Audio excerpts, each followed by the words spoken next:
Notice Revelation 21 and verse 2. Revelation 21, verse 2. Then I, John, saw the holy city, New Jerusalem, coming down out of heaven from God, prepared as a bride adorned for her husband. Which city is this? It's the New Jerusalem. One city, right? Now, is that city composed of all of God's people from the Old and New Testament? Absolutely. Notice Revelation chapter 21 and verse 12. Revelation 21 and verse 12. It's speaking here about the 12 gates of the city. It says also, she had a great high wall with 12 gates and 12 angels at the gates and names written on them, which are the names of the 12 tribes of the children of Israel. What is it that is written over the gates? The names of the what? Of the sons of Jacob, of the 12 tribes of Israel. Which testament would that be?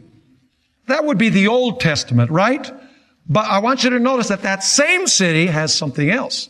Notice Revelation chapter 21 and verse 14. Revelation chapter 21 and verse 14. Speaking about the same city, it says, now the wall of the city had 12 foundations, and on them were the names of the 12 apostles of the Lamb.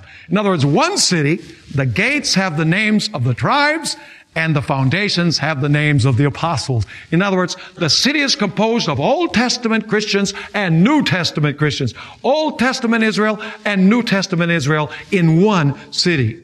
By the way, go with me to Hebrews chapter 11, and let's pursue this a little bit further. Hebrews 11, verses 9 and 10, and then we'll jump down to verses 13 to 16. Let me ask you, which city did the Old Testament heroes look forward to? Did Abraham, Isaac, and Jacob look forward to that little city over there in the Middle East where there's so much conflict today? None of the great heroes of the Old Testament look forward to the earthly Jerusalem. They look forward to the heavenly Jerusalem, just like we look forward to the heavenly Jerusalem. Notice Hebrews 11, verse 9. By faith, speaking about Abraham, he dwelt in the land of promise, as in a foreign country. Notice he was in the promised land, but it was a foreign country. Dwelling in tents with Isaac and Jacob, the heirs with him of the same promise. For he waited for the city, this is Abraham, which has foundations, whose builder and maker is what? God. Which city did Abraham look forward to? To that little city? Is that what God promised Abraham, that little city over in the Middle East? Of course not. He looked forward to the heavenly Jerusalem, just like we do today. Notice verses 13 through 16. Once again, this idea is amplified.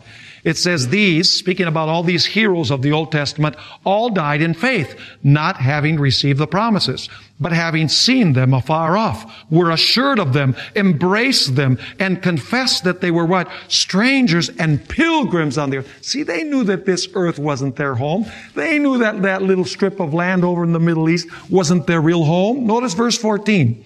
For those who say such things declare plainly that they seek a homeland. Were these people seeking a homeland? Yes or no? Absolutely. Verse 15. Which was that homeland?